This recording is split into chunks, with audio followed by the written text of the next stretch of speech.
UAE सरकारकडून सुरक्षेच्या आवश्यक त्या सर्व उपाययोजना. इंटरसेप्टरने सर्व हल्ले रोखले. सुरक्षेसाठी प्रशासन 24/7 सतर्क. अबुधाबीतील चव्हाण कुटुंबियांशी एकमत. डिजिटलचे प्रतिनिधी चारुदत्त चौधरी यांनी साधला संवाद.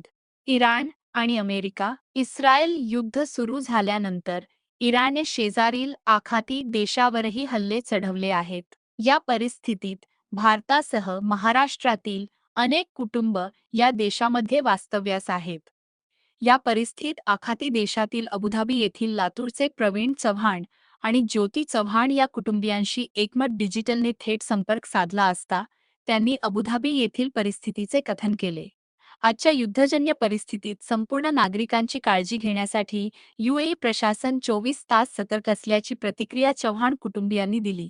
युद्ध लांबल्यास या कुटुंबियांनी महाराष्ट्रात परत येण्याची इच्छा दर्शवली आहे, पण आज घडीला तेथे कोणताही धोका नसल्याचेही त्यांनी स्पष्ट केले आहे. आपल्यासोबत आहे हे सगळीकडे जाहीर झालेलं आहे. तर सर्वप्रथम आमदार तुम्हाला प्रश्न विचारतील, त्याच्यानंतर मी सुद्धा काही तुम्हाला प्रश्न विचारेन. त्याचे आपण प्रश्न दिला तर नांदेडकरांना आणि लातूरकरांना त्याच्यातून थोडं हे होईल, समाधान व्यक्त होईल असं माझं वैयक्तिक मत आहे. आज इराण आणि इस्रायल अमेरिका असं युद्ध सुरू झालेलं आहे आणि या पार्श्वभूमीवर आखाती देशावरही काही हल्ले झालेले आहेत. तर या पार्श्वभूमीवर आपली मुलाखत किंवा आपला जो संदेश आहे सगळ्यांना जाणं महत्वाचं आहे. तर मला एक सांगा, आपण किती वर्षापासून तिथं आहात? साधारण 4.5 वर्ष झालं इथे राहतो यूएई मध्ये. अच्छा, आपण सहकुटुंब आहात आणि काय आपला व्यवसाय काय तिथं, म्हणजे काय काम चालतं? हो, आम्ही सहकुटुंब आहे. माझे मिस्टर, मी आणि माझी मुलगी छोटी, आम्ही 3 जण राहतो. तर आपण महाराष्ट्रात म्हणजे कोणत्या नेमक्या कुठल्या शहरात, मूळचे कुठल्या शहरातले आहात? आम्ही महाराष्ट्रातून लातूर मधले आहोत, पण आम्ही स्थायिक पुण्यामध्येच राहतो. बरं, आपण त्या यूएईला आपण किती वर्षापासून तिथे गेलो?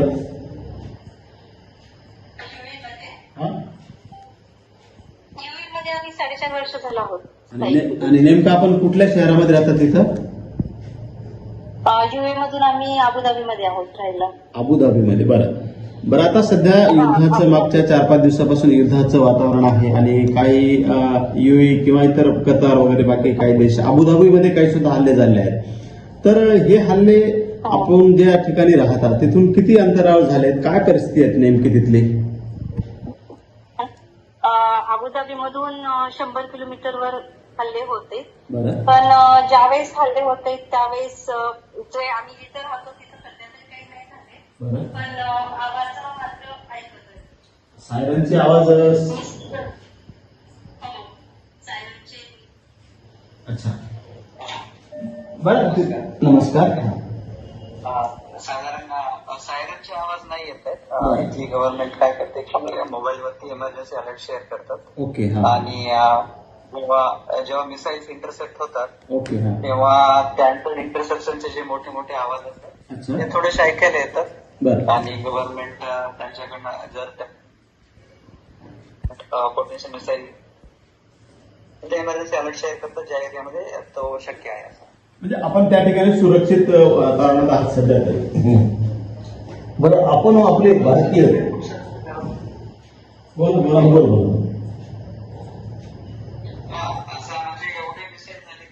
इथल्या यूएई गव्हर्नमेंटने ऑफिशियल प्रेस कॉन्फरन्स घेतली 3:30 वाजता. त्यामध्ये त्यांनी दाखवले की त्यांनी किती ड्रोन, साधारण 850 ड्रोन हल्ला झाला होता यूएई वरती, पण एकही ड्रोन जमिनीवरती नाही झाला. त्यांनी सगळे इंटरसेप्ट केले. बॅलिस्टिक मिसाईल होत्या, क्रूज मिसाईल होत्या, जवळपास साधारण 150+ मिसाईल हल्ला झालेला आहे. पण त्यातली एकही मिसाईल जमीन टच नाही करू शकली, एवढी त्यांची डिफेन्स स्ट्रॉंग आहे. सूचना दिल्या जातात की जर तुम्हाला गरज असेल तरच घराच्या बाहेर पडा, काही वस्तू पाहिजे असतील. पण असं नाही की काही बंद आहे, सगळं व्यवस्थित चालू आहे. पण ते सांगतात की तुम्ही प्रिकॉशन घ्या, काळजी घ्या, शक्यतो घराच्या बाहेर पडू नका. सगळ्या स्कूल्स वगैरे ज्या आहेत त्या ऑनलाईन चालू झालेल्या आहेत आणि ऑफिसमध्ये पण असे इन्स्ट्रक्शन्स मिळालेले आहेत सगळ्यांना की जिथे फिजिकल आवश्यकता आहे फक्त तोच स्टाफ ऑफिसला येईल आणि जेवढं शक्य पॉसिबल आहे सगळं ऑनलाईन वर्क केलं जाईल किंवा वर्क फ्रॉम होम केलं जाईल. तर अशी व्यवस्था आहे आणि असं सांगतात की प्रिकॉशन्स घ्या आणि ज्या गव्हर्नमेंटच्या सूचना येतात त्या देतात. आणि त्यांनी असे व्हिडिओ प्रेझेंटेशन शेअर केलेले आहेत की फॅमिली जर पॅनिक होतात, असा आवाज येतात, लहान मुलं पॅनिक होतात, तर त्यांना कसं समजून सांगायचं यासाठी त्यांनी प्रेझेंटेशन सगळ्यांच्या ईमेल केलेले आहेत, त्यांच्या ऑफिशियल चॅनल्स आहेत, ट्विटर आहे, इंस्टा आहे, फेसबुक आहे, यावरती सगळं त्यांनी प्रसारित केलेलं आहे की मुलांना कसं सांगायचं, फॅमिलीला कसं सांगायचं. तर ते सगळ्यांना एज्युकेट करतात की पॅनिक होऊ नका, अशी व्यवस्था इथल्या युए गव्हर्नमेंट कडनं चालू आहे. शाळा आणि कार्यालय पूर्णतः बंद आहेत. वर्क फ्रॉम होम चालू आहे. जिथे आवश्यकता आहे म्हणजे काही फिजिकल रोल असतात, म्हणजे ऑफिस कॅशियर रोल आहे, त्या ऑनलाईन होऊ शकत नाही. तो रोल फक्त ऑफिसमध्ये जायचा आहे आणि बाकी सगळे वर्क फ्रॉम होम किंवा डिजिटली करायचं आहे. Yes sir. सर बाकी सगळं व्यवस्थित चालू आहे. बँकिंग सगळ्यात चालू आहे. डिस्क्रिप्शन कुठंच नाही की सगळं बंद नाही, असं काही सगळं व्यवस्थित चालू आहे. सर आपण आपले भारतीय म्हणून किती जणांचा तिथे ग्रुप आहे? हो, साधारण आम्ही एक 25-30 फॅमिली आहेत मराठी, आणि आपल्या भारतातल्या दुसऱ्या राज्यातल्या सगळ्या 10-15 फॅमिलीज आहेत. असा 40-50 फॅमिलींचा आमचा ग्रुप आहे आणि आम्ही सगळे टच मध्ये असतो एकमेकांच्या. भारत सरकार किंवा महाराष्ट्र आपल्यासोबत संपर्कात आहे का? भारत सरकार किंवा महाराष्ट्र सरकार डायरेक्ट असं कोणी संपर्कात नाहीये. पण जसं की आपले भारताचे अँबॅसेडर डॉक्टर मित्तल सर यांनी फेसबुकवरती एक व्हिडिओ शेअर केलेला आहे त्यांच्या ऑफिसवरती की, आणि त्यांनी स्पेशल कंट्रोल रूम चालू केलेले आहेत ज्या 24/7 चालू आहेत, आणि त्यावरती मी स्वतः कॉल करून विचारलेला आहे की काही परिस्थिती वगैरे चालते का. तर तो त्यांच्याकडनं लवकरात म्हणजे लगेच प्रॉम्प्ट रिस्पॉन्स मिळतो, आणि एक 24/7 व्हॉट्सअप चॅनल पण आहे. आपल्याला काही क्वेश्चन असतील, काही फोटो असतील, त्यांना शेअर केले की ते लगेच उत्तर देतो. आपल्याकडून नांदेड जिल्हाधिकारी अथवा किंवा लातूर जिल्हाधिकारी आपल्या ज्या वर्षा ठाकूर आहेत या संपर्कात आहेत का? डायरेक्टली असं नाही, बहुतेक त्या इथल्या अँबॅसेडर सोबत असतील, पण असं इथल्या लोकल रेसिडेंट सोबत कोणी डायरेक्ट संपर्कामध्ये नाही. बरं, मुलांच्या शाळेवर काही परिणाम झालाय का? मुलांच्या शाळा सगळ्या ऑनलाईन झालेल्या आहेत. ऑफिस म्हणजे शाळेमध्ये कोणालाच अलाउड नाहीये. आणि दुसरं एक इकडे एक स्प्रिंग ब्रेक असतो जो यावेळेस युए गव्हर्नमेंटनी 1 महिना प्रिपोन केलेला आहे. आपला जीवनावश्यक वस्तू मेडिकल व्यवस्था सुरळीत आहे का तिथं? जीवनावश्यक वस्तूंचा काही तुटवडा नाहीये. ऑनलाईन डिलिव्हरी चालू आहेत आणि 24/7 शॉप्स पण चालू आहेत. ते सांगतात जर तुम्हाला आवश्यक असेल तर जाऊन घेऊ शकता. सगळं व्यवस्थित चालू आहे, म्हणजे असं काही तुटवडा कशाचा पडलेला असं काही. तुम्हाला भारतात येण्याची आवश्यकता वाटते का तिथं थांबा वाटते? सध्या तरी परिस्थिती अंडर कंट्रोल आहे आणि अशी भीतीचं वातावरण नाही की आता लगेच गेलं पाहिजे. पण आणि दुसरा असं आहे की सध्या एअरस्पेस सगळे बंद असल्यामुळे सगळ्या फ्लाईट्स बंद आहेत. त्यामुळे जेव्हा चालू होतील तेव्हा आमचा विचार आहे की परत यायला पाहिजे, परिस्थिती शांत होईपर्यंत. पण अशी परिस्थिती नाही की तो की लगेच निघून यायला. तुम्ही तुमच्या कुटुंबाशी संपर्कात आहात का? हो, आम्ही व्हॉट्सअप झालं, फोन कॉल झाले, आमच्या तो संपर्क आहे. काही चिंता वाटते तिकडे तुम्हाला काय?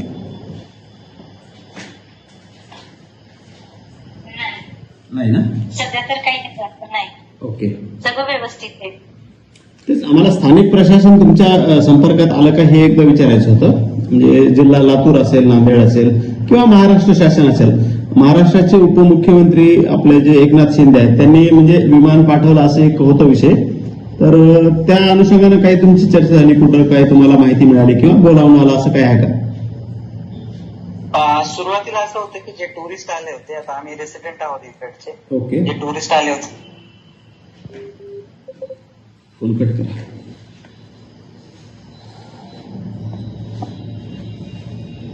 त्यांना घेण्यासाठी त्या सुविधा केल्या आहेत आणि रेसिडेंट साठी लवकरच काहीतरी प्लॅन होईल अशी अपेक्षा. तशी गरज भासते का म्हणजे प्लॅन करायची? सध्या तरी वाटत नाहीये, पण जर हे असं चालू राहिलं तर केलं तर हे चांगलं होईल अशी अपेक्षा आहे. ओके, म्हणजे तुम्हाला महाराष्ट्रात किंवा भारतात परत यायची इच्छा आहे? हा, म्हणजे आता सध्या तरी कंट्रोलमध्ये आहे, पण पुढची परिस्थिती आपण सांगू नाही शकत. जर इराणनी परत हमले केले किंवा वाढवले तर मग त्या परिस्थितीमध्ये आपल्या भारत देशात परत आलेलं कधी म्हणजे युद्ध जर लांबलं तर मग यावं अशी इच्छा आहे. ठीक आहे. एकूणच भारत सरकार किंवा महाराष्ट्र शासनाकडून तुमच्या काय अपेक्षा आहेत सध्या या आज घडीला? आम्हाला असं वाटतं की एक डेडिकेटेड लाईन जी आता सध्या युए मध्ये चालू आहे तशीच एक महाराष्ट्र किंवा भारतामध्ये चालू असली पाहिजे, जिथे नातेवाईक जे आहेत त्यांच्याशी कनेक्ट होता आलं पाहिजे. एवढंच आहे. आणि जर असं युद्ध लांबलं तर त्यांनी इव्हॅक्युएशनची व्यवस्था सुरू केली पाहिजे. तुमच्या जसे सगळेजण अडचणीत अडकलेत त्यांना तुम्ही काय संदेश देऊ इच्छिता? मला असं वाटतं की पॅनिक होण्याची गरज नाही. कारण जे टुरिस्ट इकडे अडकले होते, युए गव्हर्नमेंटने त्यांची खूप चांगली व्यवस्था केलेली आहे. त्यांचा हॉटेल खर्च युए गव्हर्नमेंटने स्वतः केलेला आहे, त्यांचं राहण्या खाण्याची सोय. आणि त्यांनी स्पेशल एक्सेप्शनल अप्रुव्हल्स म्हणजे एक्सेप्शनल साईट चालू केलेले आहेत, ज्याच्या थ्रू ते लवकरात लवकर अडकलेले सगळ्याच देशांचे टुरिस्ट जे आहेत त्यांना ते परत पाठवण्याची सोय झालेली आहे. आणि 3 दिवसात त्यांनी 48 फ्लाईट्स या कंडिशन मध्ये सुद्धा पाठवल्या आहेत, ज्या आपल्या मुंबईमध्ये आणि दिल्लीमध्ये लँड झालेल्या आहेत केरळात. सुरक्षेच्या दृष्टीने तिथल्या जे प्रशासन आहे, सरकार आहे, त्यांनी पूर्ण व्यवस्था केल्यात असं तुम्हाला वाटतंय? अवश्य म्हणजे झाल्या पूर्ण असं वाटतंय? इथल्या युए गव्हर्नमेंटची फर्स्ट प्रायोरिटी आहे 24/7 पहिलं रेसिडेंट आणि कोणी पण असेल त्यांची सुरक्षितता आहे. कारण की हा अबुधाबी जगातला सगळ्यात सेफ सिटी मानला जातो. आणि आताही त्याही कंडिशन मध्ये आम्ही असंच जाणतो. आम्ही बाहेर जरी गेलो तरी असं वाटत नाही की काहीतरी प्रॉब्लेम आहे, सगळं व्यवस्थित सुरळीत चालू आहे. बरं सर, हे तुम्ही जर प्रिंट मीडिया असू द्या किंवा इलेक्ट्रॉनिक याच्यासाठी तुम्हाला काही बोलू नका किंवा काही नाही अशा प्रकारे काही तुम्हाला इन्स्ट्रक्शन आलेले आहेत का? हे इन्स्ट्रक्शन आता स्पेशल आलेले नाहीये. युए गव्हर्नमेंट म्हणजे युएचा रूलच आहे की जे काही इन्सिडेंट होतात ते पोलिसला पहिले रिपोर्ट करायचे, आपण तिकडे कुठलीच रेकॉर्डिंग करायची नाही. स्पेशली युद्धासाठी असं नाही, हा इन जनरल रूलच आहे की कुठे ऍक्सिडेंट वगैरे झाला किंवा फायर असं काही जाणवलं तर इथल्या हेल्पलाईन जे नंबर आहेत आपले टोल फ्री नंबर, त्यांना फक्त कॉल करायचा आहे आणि आपण तिथे थांबायचं नाहीये आणि किंवा काय हे रेकॉर्डिंग वगैरे करायची नाहीये. हा जनरल रूल आहे. आणि आता स्पेशल युद्धामध्ये जर त्यांनी सांगितले की जरी तुम्हाला दिसलं तरी थांबू नका, फक्त आम्हाला कळवा आणि बाकीची परिस्थिती आम्ही हँडल करू. नाही, आता तुमच्या समजा कोटेमध्ये एखादा मोठा प्रॉब्लेम आला आणि समजा तिथली तुम्हाला सरकार मदत करत नसेल तर तुम्हाला व्हिडिओ मार्फत तो तुमच्या फॅमिलीशी संपर्क साधता येतो की नाही? फॅमिलीशी संपर्क साधता येतो, पण इच्छांना काय इन्सिडेंट झाले तर त्याचं करायचं नाही. हा फॅमिलीला करण्यासाठी किंवा मित्रांना कनेक्ट होण्यासाठी काय. चला, खूप खूप धन्यवाद. धन्यवाद सर. मी चारुदत्त चौधरी, एकमत, लातूर. विशेष ताईला नमस्कार करतो लातूरच्या. चला, खूप खूप धन्यवाद. आपले आभार. सुरक्षित राहा. आम्हाला कळवा काय असेल तर विशेष. ठीक आहे. फक्त आपल्या इंडियन मीडियाला एक शेवटची विनंती आहे, कुठलीही न्यूज कन्फर्म केल्याशिवाय दाखवणे. आणि बहुतेक आता ज्या पॅनिक अवस्था आहे त्यामध्ये ज्या गोष्टी झालेल्या नाहीत त्याही दाखवल्या जात आहेत आपल्या इंडियन मीडियामध्ये.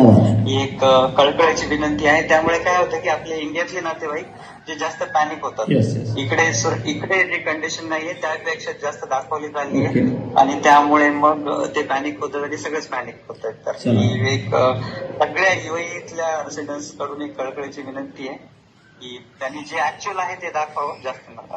नक्कीच आम्ही तुम्हाला त्यासाठी थेट संपर्क केला, तुमच्या भावना जाणून घेतल्या, परिस्थिती जाणून घेतली, आपणही आमच्याशी संपर्क साधला. खूप खूप धन्यवाद. सुरक्षित राहा, काळजी घ्या. ठीक आहे, धन्यवाद.